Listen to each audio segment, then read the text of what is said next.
여러분, 기도하는 제자가 하나님 나라 운동을 실현할 수 있는 거예요. 저는 듣기에 좋은 강의, 듣기에 좋은 말씀, 그것을 넘어섰으면 좋겠어요. 여러분들이 듣기 좋은 말씀이 여러분을 견고한 믿음의 사람으로 세우지 않습니다. 정말로 내가 변화되어지는 말씀, 그것이 나를 그리스도의 제자로 만드는 거예요. 저는 여러분들이 무엇을 하든지 정말로 하나님 나라를 이 땅에 실현해내는 제자들이 되기를 원해요. 그러려면 정말 기도를 바르게 배우고 또 바른 기도로 하나님 앞에 나아가는 것이 굉장히 중요합니다. 많은 사람들이 기도를 하죠. 또 기도를 많이 하는 사람도 있고 기도를 열심히 하는 사람도 있고, 그런데 정말 제대로 기도하는 사람인가라고 하는 걸 점검해야 되고요. 또 하나는 기도하고 내가 정말 변화가 되고 있는가, 기도한 대로 살고 있는가, 이걸 보셔야 된다는 거예요. 아무리 많이 기도를 하고 아무리 많이 하나님 앞에 부르짖고 외쳐도 막상 현실 앞에서 벌벌 떠는 사람 많아요. 기도 뭐하러 했어 도대체? 그 많은 시간을 기도하고 하나님 은혜를 구한다고 했는데 막상 실전했으면 벌벌 떨고 이게 될까 안 될까 의심하고 불안해하는 사람이 정말 얼마나 많은지 몰라요. 제가 지금 중남미 신학교 느헤미야 강의를 하고 있지만 여러분, 느헤미야가 아무리 많이 기도해도 눈 뜨고 나면 현실이거든요. 현실이 주는 숨막힘이 있다고. 현실이 주는 압박감이 있어요. 이게 과연 가능할까라고 하는 두려움도 있고 대적의 방해도 있단 말이에요. 그런데 느헤미야는 정말로 기슬루월부터 니산월까지 4개월을 기도하고 나서 그는 현장의 숨막힘을 담대하게 이기고 흔들림 없이 사명을 완수하더라는 거죠. 이게 느헤미야의 기도의 능력입니다. 아무리 기도를 많이 해도요, 눈 뜨면 현실은 똑같아. 전혀 변화가 안 되는 것이 우리의 삶일 수 있다는 거예요. 그때 흔들리지 않고 정말로 누가 떠들든 뭘 하든 내게 주어진 길을 간다는 것, 이게 참 어려운 겁니다. 그러나 느헤미야는 그 길을 간다는 거죠. 이게 정말 제대로 기도하고 제대로 변화되고 제대로 은혜 받은 사람의 모습이에요. 느헤미야의 기도를 잘 보면 그는 신명기의 말씀을 암송하면서 그 약속의 말씀을 붙들고 기도해요. 그 말은 뭐예요? 말씀에 사로잡혀 있는 거죠. 말씀에 잡혀 있기 때문에 말씀대로 기도하고 말씀이 이루어질 것을 믿는 거예요. 주기도문도 마찬가지입니다. 우리는 말씀대로 기도하고 그분이 가르친 원뜻을 이해하고 그 뜻에 맞게 기도하기를 원하는 거예요. 그 기도 가운데 하나님의 일하심을 보기 원하고 그 기도 가운데 하나님의 은혜가 내 삶에 실제 이루어지는 걸 보기 원하는 거죠. 어제 제가 강의를 하면서 그런 마지막에 그 얘기를 했어요. 사람이 말씀에 붙들려야 되는데 세상의 말, 사람의 말에 붙들린다고. 한번 잘 생각해 보세요. 제가 아무리 설교를 잘하고 설명을 잘하고 설득을 잘하고 여러분이 납득하고 이해가 되고 공감이 되고 받아들여지는 말씀을 전해도 말씀대로 사는 건 또 다른 얘기잖아요. 그렇죠? 왜? 말씀에 붙들리는 게 그렇게 어려운 거예요. 그런데 한번 생각해 보세요. 누군가 나한테 시험에 드는 말을 했어. 상처 주는 말을 했어. 그러면 어때요? 그 말에 콱 붙들려. 그 말이 움직이는 대로 이끄는 대로 가요. 야, 너는 왜 그렇게 머리가 나쁘냐? 그 말 한마디에 딱 붙들려. 그래서 아, 나는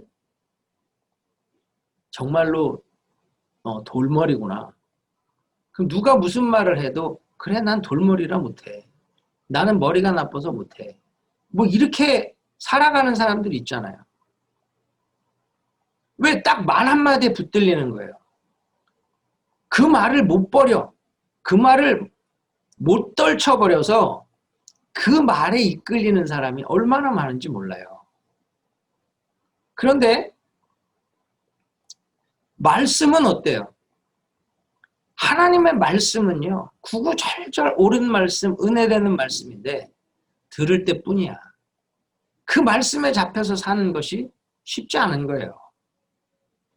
여러분, 멀쩡한 사람이 병원에 갔어. 아무 검사도 안 해. 그냥 의사가 이렇게 한번 얼굴 보고 말 듣고 제가 보기에는 암인 것 같은데요. 그럼 어떻게 돼요? 의사의 말 한마디에 이제 암 환자가 됐어. 그 병원을 나오면서부터 거반 죽은 자가 되어서 거의 일상생활이 안 돼. 왜요? 아니, 검사도 안 했잖아. 지금 뭐 확인도 안 했잖아요. 그런데도 당신 암인 것 같아요 라는 말에 확 사로잡혀 말씀에 붙들려 버려. 그래서는 아, 이제 내가 이러다 죽나? 아, 이거 치료받다가 고통스럽다는데? 그러면서 거의 암 환자가 돼서 사경을 헤매는 사람들 여러 봅니다. 왜 그렇죠? 정말 말씀에 붙들리지 않으면 아무 일도 못하는 거예요. 그런데 사람들은 이 말씀에 붙들리기보다는 하나님의 약속에 붙들리기보다는 세상의 말에 붙들리는 일이 너무 많다는 거예요. 그래서 저는 여러분들이요, 정말 말씀에 붙들렸으면 좋겠어요.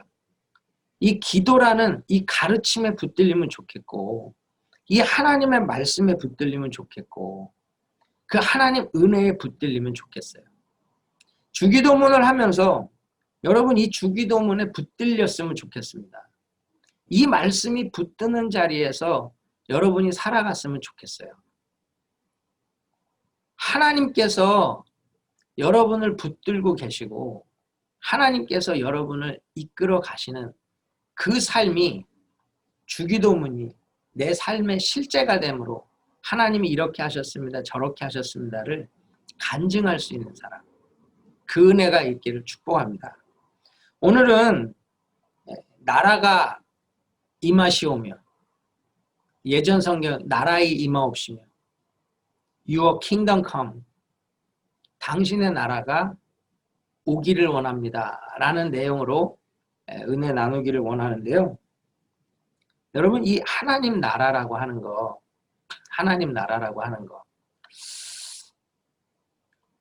마태복음 20장에 보면 예수님께서 제자들하고 이야기를 나누세요. 거기서 이 17절부터 34절까지를 보게 되면 제자들이 생각하는 하나님 나라와 예수님이 말씀하시는 하나님의 나라가 어떻게 다른지를 볼 수 있어요. 그리고 주님께서 제자들이 정말 영적인 눈을 떠서 하나님 나라가 무엇인지를 분명히 보기 원하시는 것. 그것을 우리가 이 본문을 통해 알 수 있어요. 여러분 제자들은 하나님 나라를 어떻게 생각했을까요? 우리 여기서부터 한번 보기를 원해요. 예수님께서 하나님 나라라고 하는 말을 사용하실 때 제자들은 예수님이 말씀하시는 하나님 나라와 같은 생각은 하지 못했을 겁니다. 왜 그러냐면 예수님께서 하나님 나라라고 하는 이것을 말씀하실 때 제자들은 자기들이 갖고 있던 하나님 나라로 이해를 했을 거예요. 유대인들이 생각하고 있는 이 메시아 대망사상, 그들은 메시아가 와서 자기들을 구원해 줄 것을 늘 믿고 기다리고 있었어요. 근데 이 유대인들이 기다리던 메시아라고 하는 분은 다윗 왕조와 같이 강한 이스라엘을 회복할 수 있는 강한 군주를 의미해요. 그러니까 다윗 때 가장 강성했던 그 나라, 메시아가 오면 정치적으로, 군사적으로, 경제적으로 아주 강력한 나라가 돼서 이 열방이, 이방 민족들이 이스라엘에게 무릎을 꿇고 그 이스라엘에 복속되어지는, 이스라엘을 경배하는 그런 나라를 이룰 수 있는 사람이 메시아라고 생각했던 거예요. 그러니까 예수님은 마태복음 20장 17절로 19절에서 자기는 십자가에서 죽고 사흘 만에 부활해야 할 것을 말씀하세요. 그런데 마태복음 20장 20절로 21절에 보면 이 세베대의 아들의 어머니는 이 당신의 나라가 임하실 때, 그 말은 뭐예요? 다윗 왕조와 같은 강한 나라가 회복될 때 내 아들들을 하나는 우편에, 하나는 좌편에, 하나는 국무총리로, 하나는 뭐 국방부 장관으로 이렇게 막 높여달라고 얘기를 하죠. 그 얘기를 듣고 24절에 보면 제자들이요 화를 내요. 아니 쟤네들만 높아지면 우리는 뭡니까? 거의 그거죠. 그 말은 뭐예요? 제자들 모두가 이 땅에 엄청나게 강한 이스라엘을 예수님이 만드실 건데 그때 자기들은 그 나라의 아주 귀한 직위를 맡아서 나라를 이끌 사람이 될 거라는 꿈을 꾸고 있었던 거예요. 그런데 예수님이 생각하시고 예수님이 꿈꾸시고 예수님이 이루고자 하시는 하나님 나라는 뭐죠? 예수님이 말씀하시는 하나님 나라. 그건 하나님이 왕이 되시고 하나님이 통치하시는 나라예요. 그래서 이 제자들에게 25절로 28절에 예수님이 이 땅에 오신 목적을 설명하죠. 인자가 이 땅에 온 이유가 뭐예요? 많은 사람을 위하여 자기를 대속제물로 내어주고 많은 사람을 죄에서 구원하기 위해 이 땅에 오셨다라고 하는 걸 선포하신다는 거예요. 자, 예수님이 꿈꾸시는 나라는 땅에 세워지는 나라가 아니죠. 그렇죠? 그렇다고 땅을 벗어나는 나라는 아니에요. 다시 말하면 세상에서 바라는 기준대로 움직이는 나라가 아니라는 거죠. 이 예수님이 원하시는 나라는 하나님 나라는 하나님이 왕이 되시고 하나님이 통치하시는 나라. 그래서 이 예수님의 하나님 나라는 늘 풍요와 충만으로 나타나요. 그래서 이것을 성경에 보면 잔치집 같은 모습으로 표현을 하시거든요. 잔치집. 잔치집은 뭐예요? 풍요롭죠, 배부르죠, 기쁘죠, 사랑이 넘쳐. 시편 23편에서 완전한 구원이 이루어진 상태, 내 잔이 넘치나이다. 원수의 목전에 상을 베푸시고 내 잔이 넘치나이다. 이게 잔치집 모습이거든요. 이사야 25장에서는 메시아 시대의 하나님 나라는 시온에서 펼쳐질 잔치, 큰 잔치의 모습으로 묘사되고 있어요.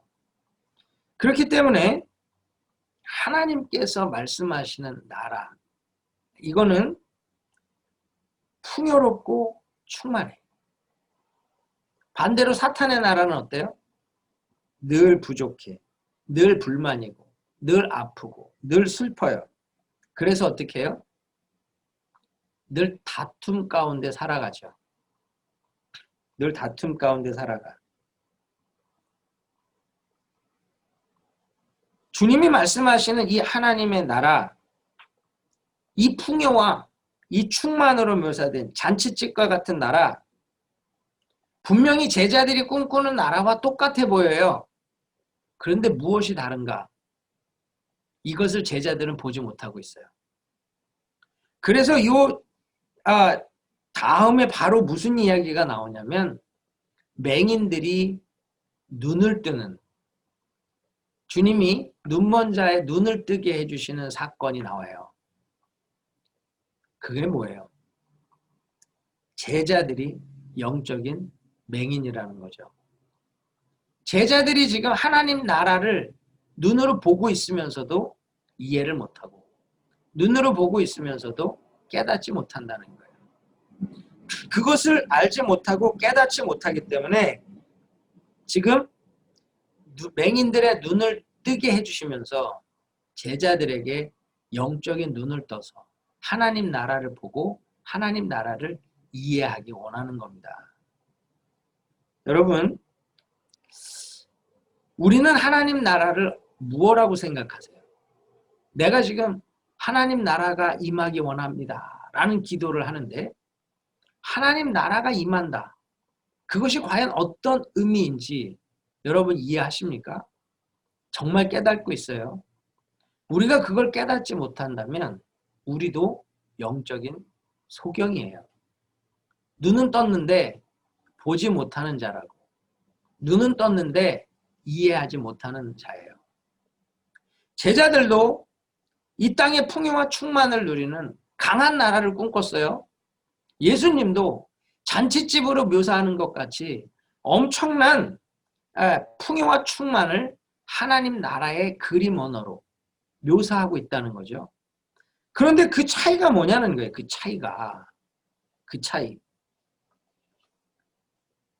차이가 무엇인지를 우리 오늘 깨닫고 하나님 나라가 임하기를 원하는 기도 가운데 여러분에게 하나님 나라가 임하고 하나님의 영광이 임하는 은혜와 복을 누릴 수 있기를 축복합니다. 여러분, 하나님 나라가 온다. Your kingdom come. The kingdom comes. 이 말의 의미가 뭔가? 지금 이 나라가 온다. come.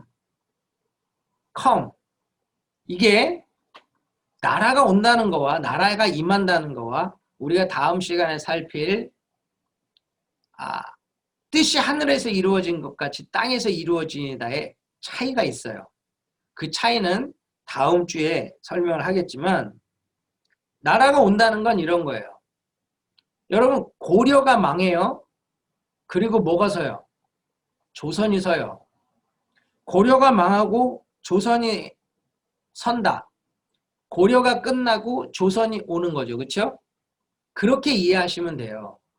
분명히 쉽게 얘기하면 결론적으로부터 먼저 얘기를 하면 하나님 나라가 왔다라는 말은 우리에게 구원의 시대가 왔다는 거예요. 왜 그런가 한번 보죠. 유대민족의 메시아 사상은 다윗 왕과 같이 강한 지도자가 메시아로 임해서 열방을 지배하는 나라가 될 거라는 거예요. 그런데 한번 생각해 보세요. 그 왕이 죽으면 그 나라는 영원해요, 안 해요? 안 해요. 다윗이 죽고 솔로몬이 왕이 돼서 엄청난 번성을 누리는 것 같았는데 어때요? 솔로몬의 아들 르호보암 때부터 여로보암과 같이 나라가 갈리고 계속 어려워지는 상황이 오죠. 그렇죠? 인간이 가진 것으로는 완전한 강국을 영원히 유지할 수 없어요. 인간의 나라일 뿐이에요. 인간이 가진 것으로는 인류를 완전한 풍요와 완전한 충만으로 이끌 수 없어요.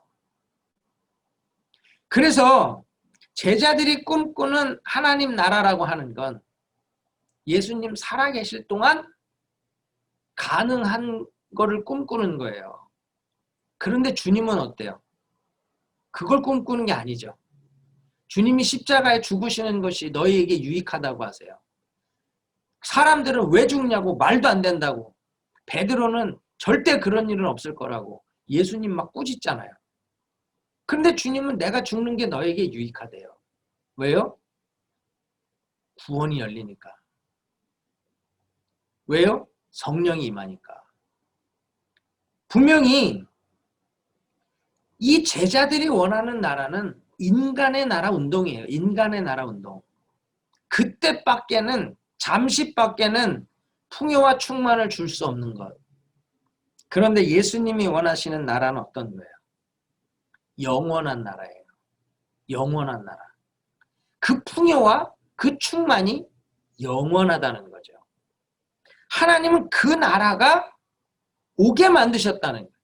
예수님은 그 나라가 오게 만드신 분이에요. 그래서 그 나라가 오고 우리가 그 나라의 백성이 되면 우리는 이 영원한 풍요와 영원한 충만을 누릴 수 있다는 거예요. 그래서 예수님이 오시고 그가 광야에서 시험을 받으시고 다 준비를 마치신 이후에 어떻게 하세요? 처음으로 회개하라, 천국이 가까웠다, 복음을 전하시죠. 천국이 가까웠다. 천국이 The heaven is near, the kingdom is near. 가깝다는 말이 뭐예요? 주님이 오셨잖아요. 그렇죠? 하나님 나라가 온 거예요. 하나님 나라가 이제 왔어요. 그래서 요한복음 1장에서 그 이름을 영접하는 자, 곧 예수 그리스도의 이름을 영접하는 자들에게 어떻게 해요? 하나님 자녀가 되는 권세를 준다고 하죠. 구원의 시대가 열리는 거예요. 예수님이 오셨어. 하나님 나라가 왔다고. 그래서 구원의 시대가 열렸어. 그 이름을 영접하기만 하면 우린 구원으로 들어가요. 하나님 나라 백성이 되고 하나님 자녀가 되고 그 하나님의 자녀로서 하늘의 풍요와 하늘의 충만을 누릴 수 있는 존재가 된다는 거예요. 그러므로 나라의 임하옵시며 하나님 나라가 임하기를 원합니다. 그 말은 하나님 통치 안으로 들어가기를 원합니다. 하나님의 구원 안으로 들어가기를 원합니다. 하나님의 그 영광 안에 거하기를 원합니다. 하나님이 주시는 영적인 생명, 영생에 들어가기를 원합니다. 그 고백이에요. 그래서 하나님 나라가 온다라는 말은 하나님 나라는 이미 왔어요. 저와 여러분에게도 이미 하나님 나라는 왔다고. 문제는 뭐예요? 내가 그 안에 들어가느냐 아니냐예요. 하나님 나라 백성으로 들어가냐, 하나님 나라 백성으로 살아가냐, 그렇지 않느냐 이 차이라고. 다시 말하면 내가 하나님 통치 안으로 들어가게 해주세요가 하나님 나라 임하옵시며에 따르는 기도예요. 이해가 되십니까? 하나님 나라가 왔는데 나는 하나님 나라 안에 있어요? 하나님 나라 밖에 있어요? 이걸 살펴야 된다는 거예요. 우리가 지난 시간에 하나님의 이름이 거룩히 여김을 받으시오며 주님 이름이 거룩히 여김을 받기 원합니다. 거기서 우리는 어떤 의미를 생각했죠? 하나님, 내가 거룩히 살지 못하면 하나님 이름이 욕됨을 받습니다. 그러니까 어떻게 해요? 내가 오늘 하나님 은혜 안에 거룩하게 살기를 원합니다. 그게 따라오는 거라 그랬죠. 나라 임하옵시오면도 똑같아요. 하나님 나라가 왔어. 그럼 나는 그 나라에 들어가야죠.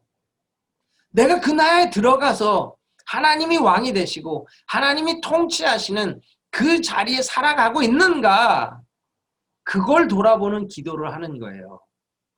이게 예수 제자들의 기도라는 겁니다. 여러분, 우리는 죄와 사망 권세 아래 살아갔잖아요. 사탄이 통치하는, 사탄이 왕노릇하는 죄와 사망이 왕노릇하고 주장하는 삶을 살았단 말이에요. 그런데 나는 지금 어때요? 정말 그것을 벗어나서 하나님이 통치하시는 삶의 자리에 있는가? 그렇다면 나는 복이죠. 그런데 여전히 하나님 나라가 왔고 내가 예수를 영접했는데도 불구하고 하나님 자녀로, 하나님 백성으로 그 통치 안에 살아가지 못하고 있다면 그게 무슨 의미가 있겠냐고요. 그래서 여러분, 우리는 오늘 나라 임하옵시며 이 기도하는 가운데 주의 구원의 시대가 열렸으니 내가 그 구원에 참여하는 자가 되기를 원하고 하나님의 통치하심을 받는 하나님의 자녀가 되기를 원합니다. 그 자리에 가야 된다는 거예요. 지금 예수님께서 선포하시는 하나님 나라, 예수님이 선포하는 하나님 나라, 구원을 열어주시고 구원을 이루어주시는 하나님 나라, 그것은 제자들이 생각하는 것 같은 이스라엘의 독립이 아니죠. 이스라엘의 어떤 정치적, 경제적, 군사적 독립이 아니라고. 이 땅의 나라들이 추구하는 것 같은 강국을 이루는 선포가 아니죠. 더 근본적인 거예요. 더 근본적인 것. 그게 뭐예요? 죄의 문제, 죄의 문제. 인간의 가장 근본. 인간이 절대 해결할 수 없는 죄의 문제를 해결한 나라. 그게 하나님 나라예요. 여러분, 이 하나님 나라에 대한 예수님이 선포하시는 하나님 나라에 대한 가르침은 창조사상에서, 타락사상에서, 언약사상, 종말사상이라고 하는 이 네 가지를 통해서 살펴봐야 됩니다. 여러분, 하나님은 당신의 형상을 따라 우리를 창조하셨어요. 그렇죠? 하나님의 형상을 따라 창조하시고 우리에게 생기를 불어넣으셔서 생명이 되게 하셨어요. 그리고 우리에게 하나님이 만드신 모든 피조물을 다스릴 수 있는 대리자로 삼으셨다는 거예요. 너희는 생육하고 번성하고 땅에 충만하라, 땅을 다스리라. 그게 하나님이 우리에게 주신 축복이었던 거죠. 그런데 어떻게 돼요? 아담이 범죄함으로 하나님과 분리되죠. 이 하나님과의 분리, 이 시작이 뭐예요? 죄라는 거예요. 죄로 말미암아 인간은 하나님으로부터 분리되었어요. 하나님으로부터 분리되어지고 나서 우리는 어때요? 종신토록 땀을 흘리고 수고하여야 먹을 것을 가질 수 있게 돼요. 그래서 인간은 그때부터 결핍 가운데 살아가게 되는 겁니다. 결핍. 하나님은 모든 걸 다 주셨는데 인간의 타락으로 말미암아 분리가 되고 결핍 가운데 사는, 참으로 부족 가운데 살아가는 그런 연약한 인생이 됐다는 거예요. 누가복음 17장은 이 복음에 대한 정확한 패러다임을 보여줘요. 아버지는 부자죠. 그렇죠? 엄청나게 많은 재산을 가진 사람이에요. 그런데 아들은 그 분깃을 나눠달라 그래. 유산을 상속해달라 그러죠.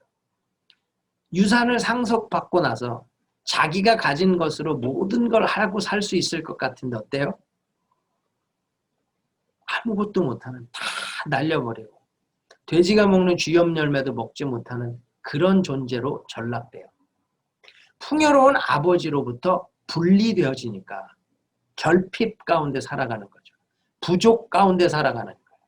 그 부족 가운데 살아가니까 고통스러운 거죠. 여러분, 우리가요, 이 결핍이라고 하는 것에서 인생의 모든 고난이 시작되는 겁니다. 질병이라는 게 뭐예요? 우리의 건강이 결핍되는 거예요. 가난이 뭐예요? 우리의 사는 삶의 재정적인 부분의 결핍이에요. 관계의 깨어짐이 뭐예요? 서로 간에 사랑하고 화목함의 그 관계에 결핍이 되는 거죠. 그렇죠? 이 모든 게 어디서 와요? 인간이 지은 죄에서부터 와요. 범죄로 말미암아 이 인간은 늘 부족함 가운데 살아가야 했고 그 부족함이 우리의 모든 고난을 만들게 되는 겁니다. 그래서요, 어느 분은 이렇게 비유를 들어요. 하나님께로부터 분리된 인간은 땅에서 뽑아놓은 나무와 같다. 여러분, 땅에서 나무를 뽑아서 그냥 두면 그때는 살아있어요? 죽어있어요? 살아있죠? 그 안에 여전히 수분이 있기 때문에 이파리도 푸르고 나무도 건재해요. 그러나 시간이 지날수록 어떻게 해요? 땅에서 뽑혔기 때문에 물과 양분을 빨아들일 수 없기 때문에 결핍이 생기죠. 그래서 어떻게 되죠? 이파리부터 마르기 시작해요. 가지가 마르기 시작하고 나무가 말라 죽는 거죠. 이게 인생입니다. 하나님으로부터 뽑혀 있는 나무와 같은 게 우리 인생이에요. 죄로 말미암아 하나님으로부터 분리된 인생은 뿌리 뽑힌 나무와 같아요. 그래서 늘 부족해.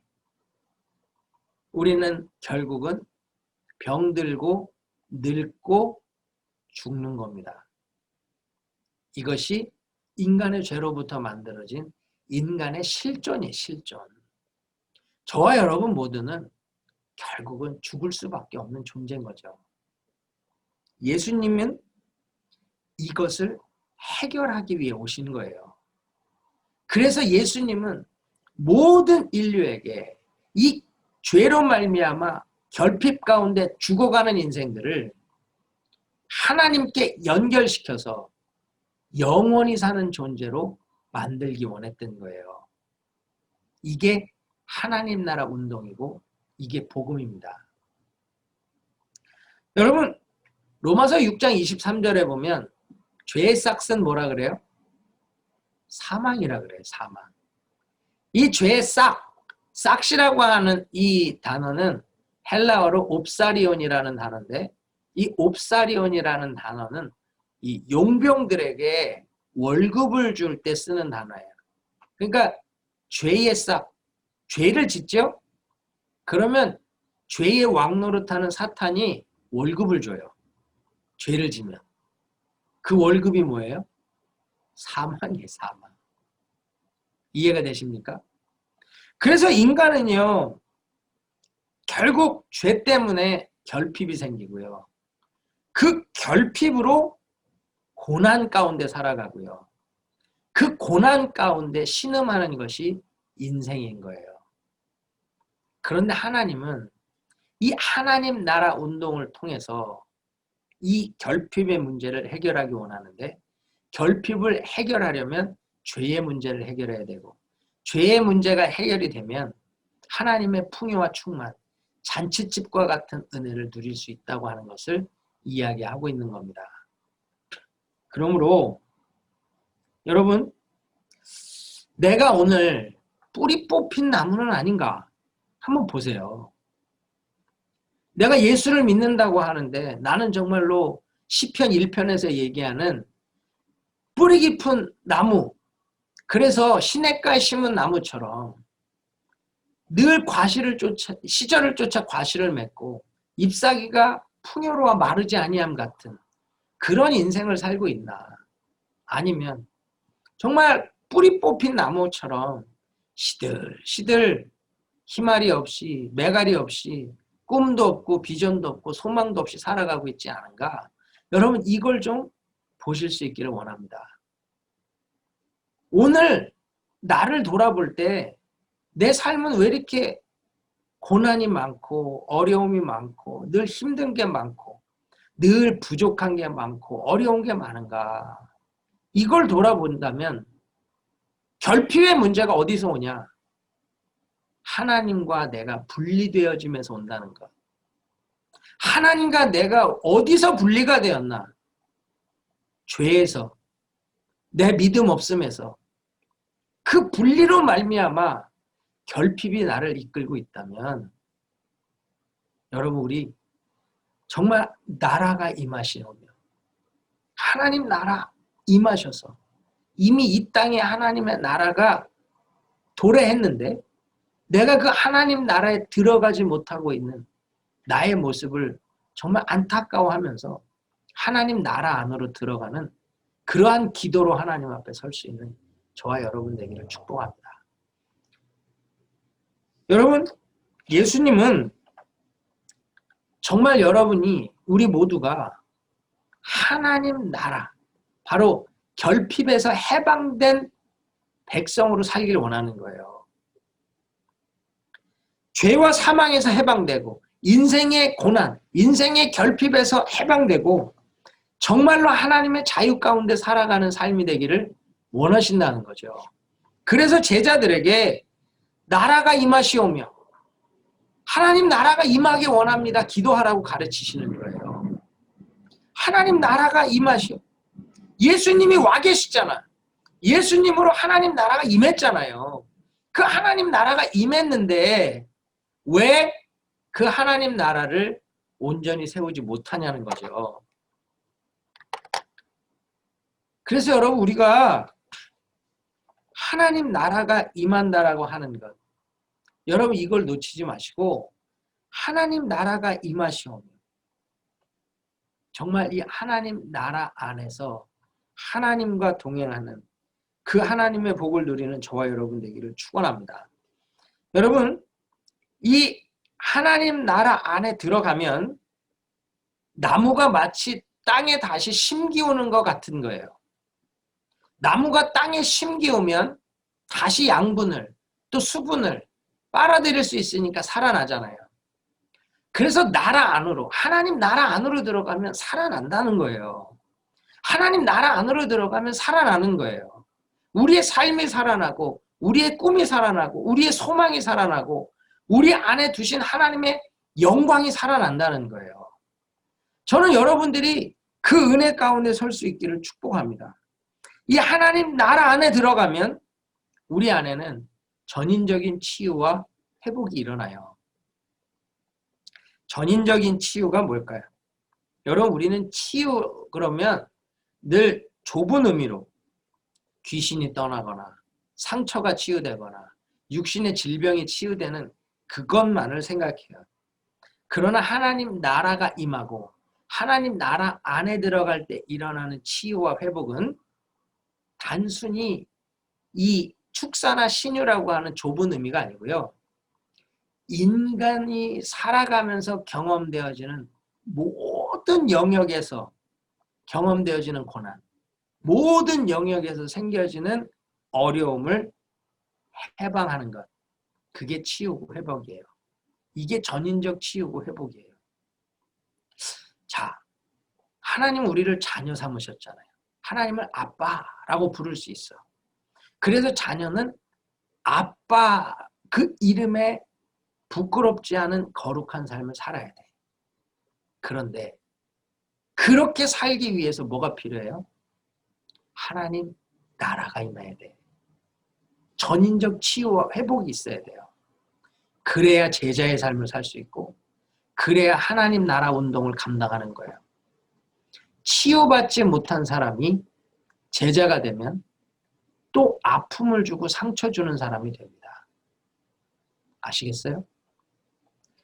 그래서 이 주기도문의 단계를 잘 보시면 정말 놀라운 하나님이 단계로 우리를 다루어 가시고 이끌어 가시는 걸 경험한다는 거죠.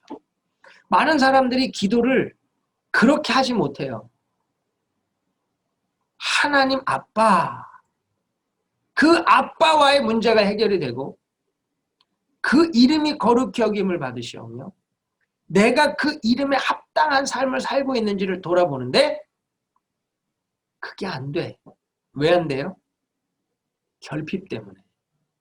하나님의 나라가 임했는데 그 풍요와 충만을 누리지 못하는, 여전히 하나님에게 분리된, 여전히 결핍의 인생을 살아가고 있는 우리의 모습 때문에 안 되는 거예요.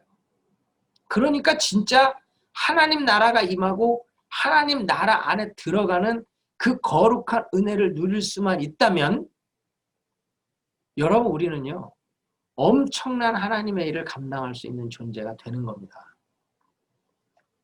그래서 여러분 우리가 먼저 고민해야 될 건 죄사함이에요. 죄사함. 결핍의 문제의 근원이 죄잖아요. 아 목사님 내가 예수 믿으면 내 모든 죄를 사해 주시잖아요. 그럼요. 우린 죄사함 받아서 하나님 자녀가 됐잖아요. 그럼요. 우린 하나님 자녀예요. 그런데 여전히 우린 죄를 져요, 안 져요? 져요. 오늘도 무수한 죄를 졌을 거예요. 인간이 하루에 한 10,000가지 정도 생각을 한다고 합니다. 10,000가지. 그런데 주님은 뭐라 그래? 지나가는 여자를 보고 음욕만 품어도 간음을 했고, 형제의 물건을 탐해도 이미 도적질을 했고, 형제를 미워해도 이미 살인죄를 졌다 그래. 내가 마음으로 생각으로 지은 것도 우리가 행동하지 않았어도 동일이 죄라고 말씀하신단 말이에요. 그런데 내가 지금 하루에 10,000가지 생각을 하는데 한 5가지만 나쁜 생각을 했다고 합시다. 그래도 거의 걸어다니는 천사일걸요. 그렇죠? 10,000가지 중에 5개만 나쁜 생각을 했다 그러면 뭐 이런 사람이 어딨어. 물론 한국 사람들은 뭐 50,000가지 생각을 한다 그러니까 이거 비교할 수 없는 생각을 하니 그 안에 50,000가지 죄를 짓지 않겠어요? 우리가 그 5가지의 죄만 지어도 별거 아닌 것 같지만 1년이면 몇 가지예요? 365 곱하기 5 해보세요. 1,000가지가 넘고 10년이면 10,000가지가 넘고 그 죄를 갖고 주님 앞에 서면 어떤 벌을 받겠습니까? 그렇기 때문에 우리는요, 날마다의 삶에서 하나님과 거룩하고 정결해지는 그 애씀과 수고가 있어야 된다는 거예요. 많은 사람들이 제일 어려운 것 중에 하나가 뭔지 압니까? 예수 믿으면서 제일 어려운 거. 죄에 대한 무감각이에요. 회개 안 돼. 절대 회개 안 됩니다. 회개가 쉬운 게 아니에요. 그런데 반면에는 어때? 다른 사람의 죄는 엄청나게 잘 지적하죠. 내 눈에, 남의 눈에 티는 보고 내 눈에 들보는 못 보는 거예요. 그만큼 예수 믿으면 바리새인이 돼가고 서기관이 돼가는 것이 우리 모습이에요. 그래서 정말로 하나님하고 깊은 회개를 통해 관계의 회복을 가질 수 있으면 그게 모든 결핍을 끊어내는 시작이에요. 분리되었던 자리에서 연결되는 시작이라고. 뿌리 뽑힌 나무가 땅에 다시 심기오는 그 시작이에요.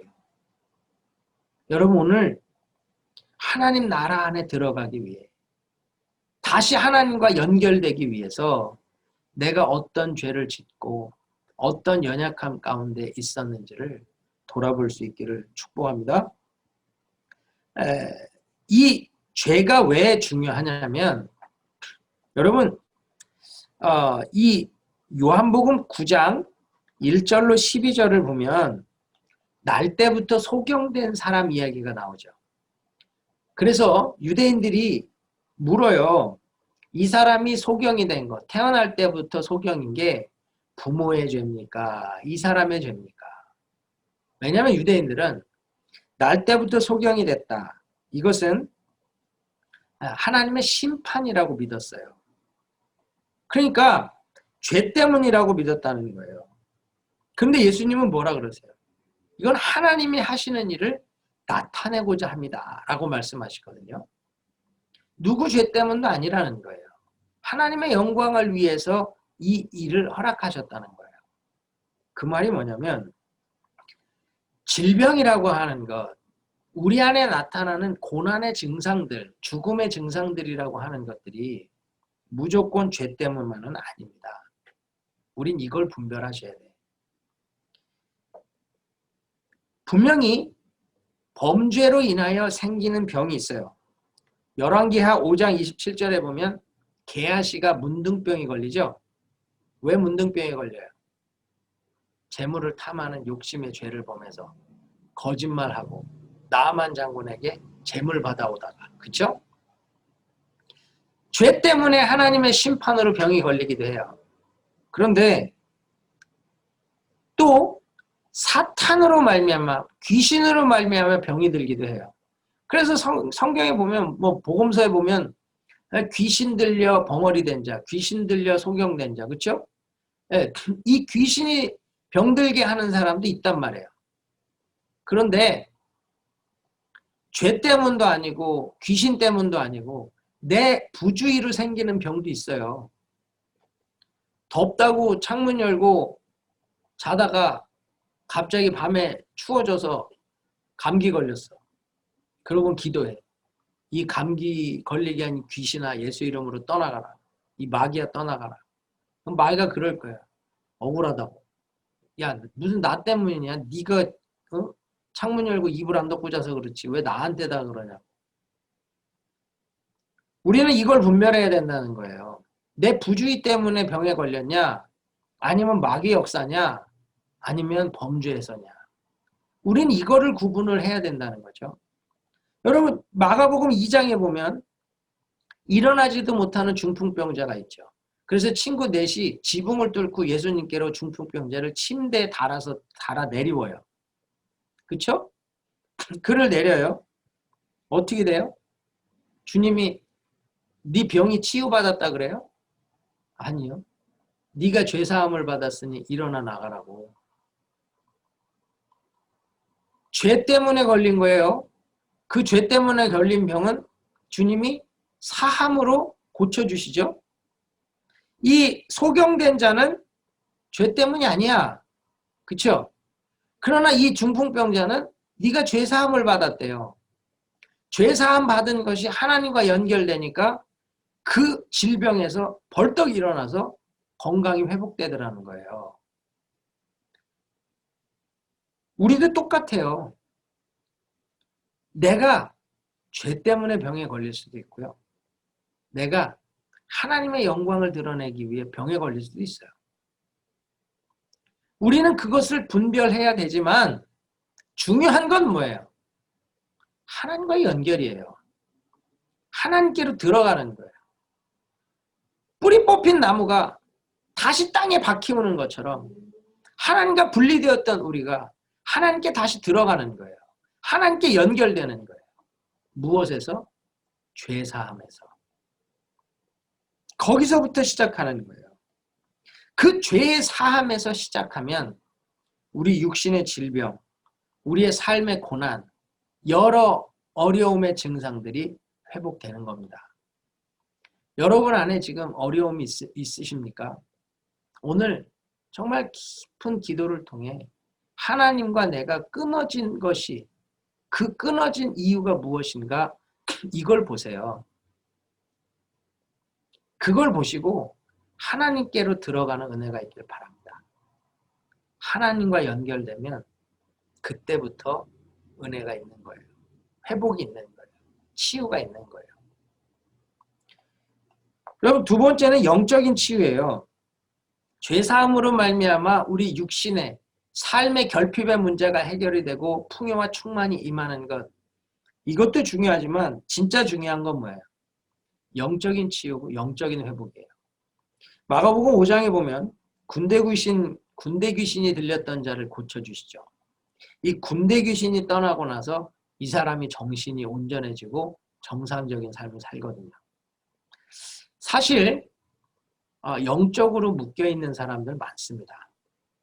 영적으로 묶여있다라고 하는 것이요. 우리에게 얼마나 어려움을 주는지 몰라요. 영적으로 묶인 사람이 얼마나 우리가 경험해보지 않으면 절대로 모릅니다. 그런데 빛이 임하면 어둠이 떠나듯이 하나님과 연결되면 하나님으로부터 스위치가 켜지면 빛이 들어오는 순간 영적인 어둠 권세는 떠나는 거예요.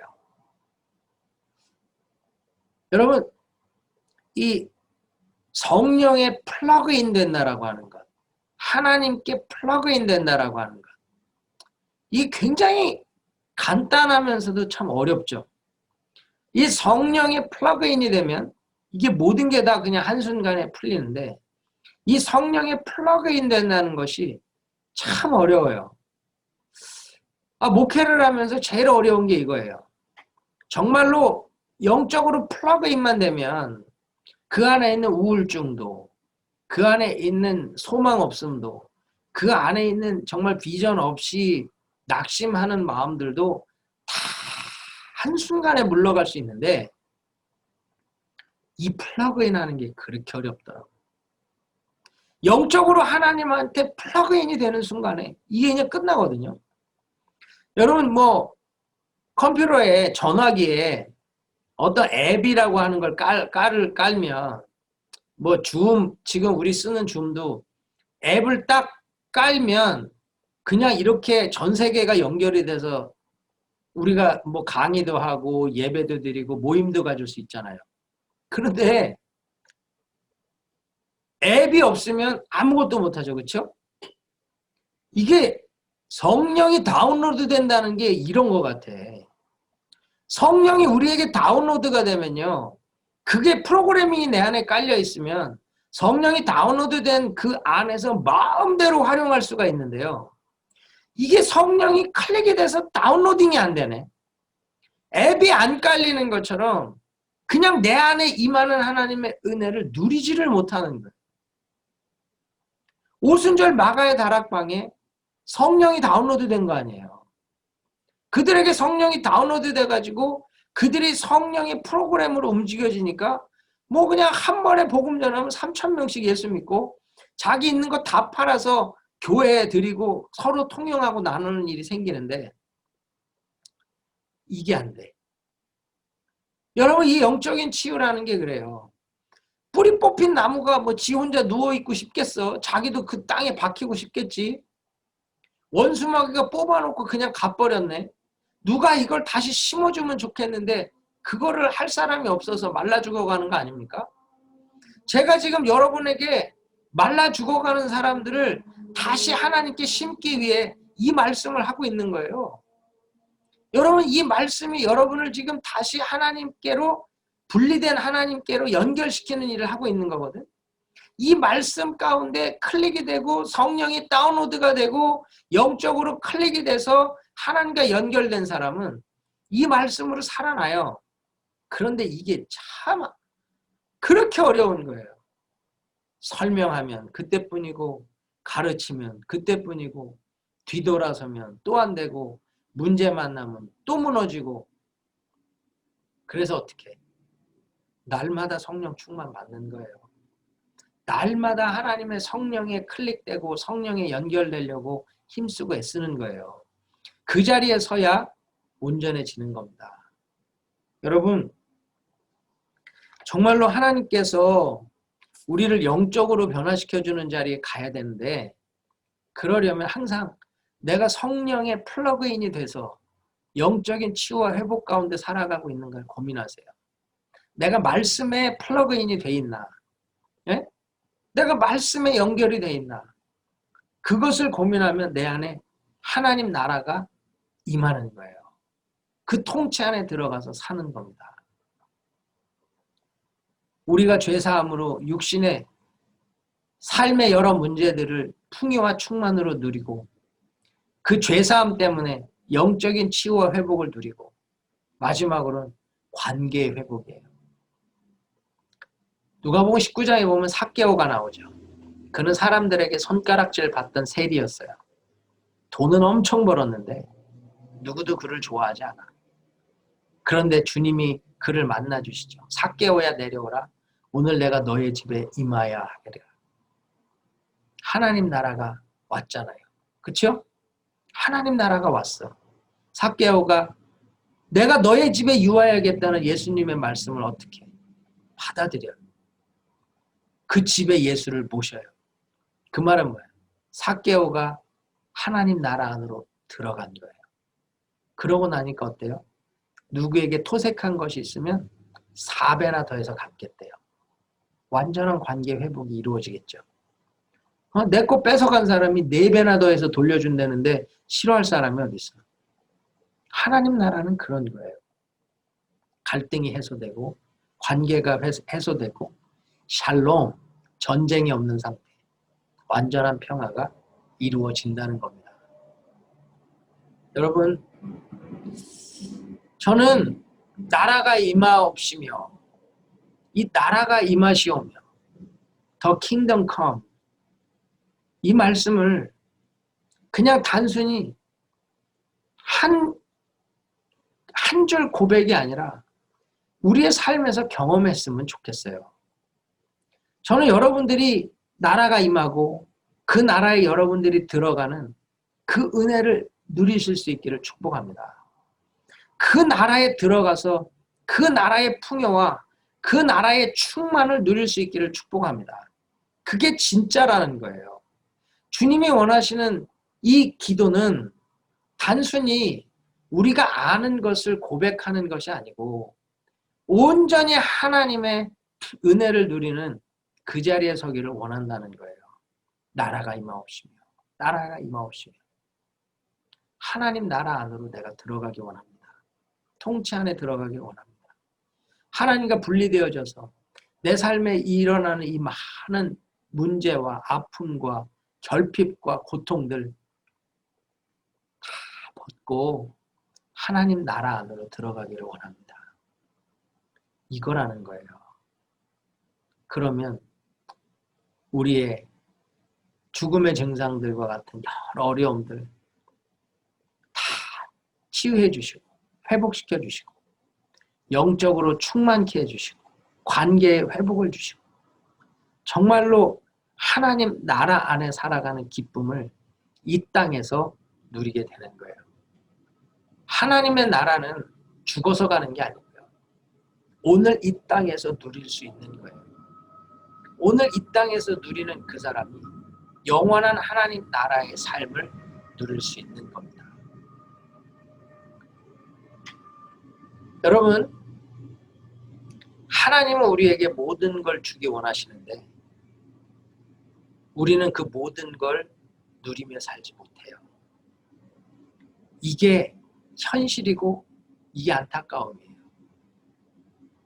저는 저와 여러분 모두가 하나님의 그 나라를 이 땅에서 누리며 살 수 있게 원하고 하나님 나라에서 영원히 누릴 수 있기를 원해요.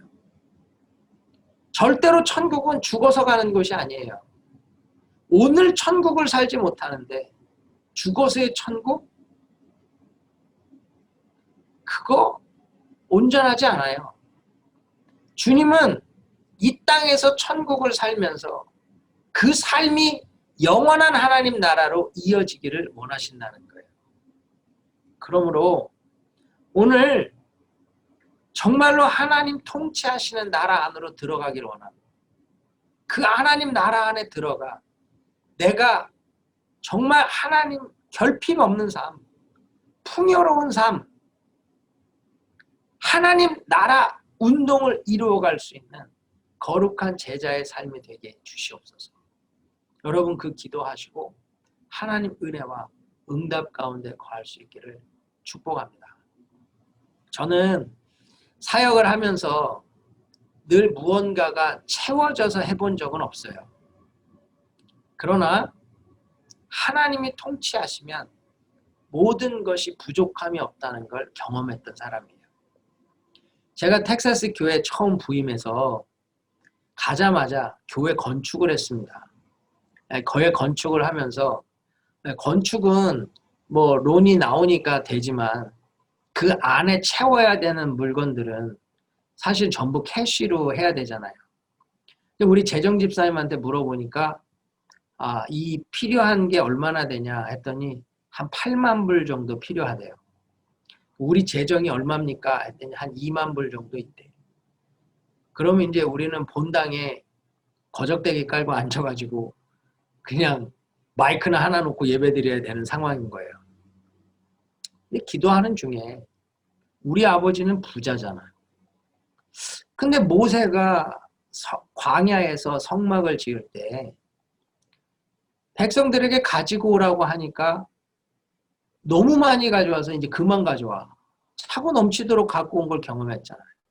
하나님 그 마음을 주세요. 그래? 한번 해보지 뭐. 그래서 제가 우리 집사님들하고 회의를 했어요. 내가 이 마음의 감동이 오는데 우리 필요한 물품들을 다 적고 거기에 헌물을 한번 작정을 해봅시다.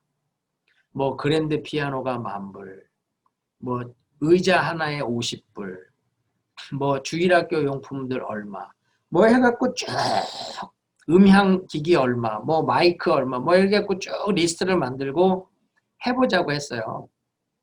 그랬더니 집사님들이 그러더라고.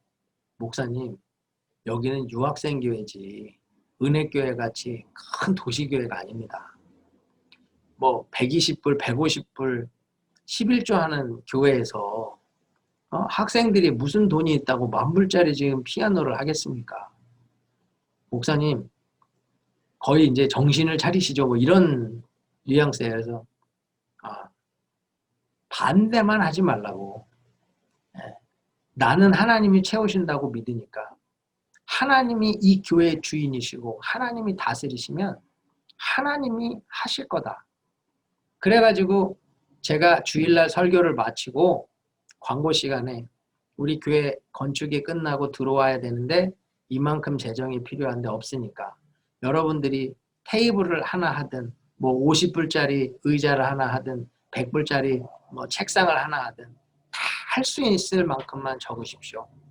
그러면 하나님께서 기뻐 받으실 거다. 여러분들 평생에 교회에 짓고 헌금할 기회가 몇 번이나 있겠습니까?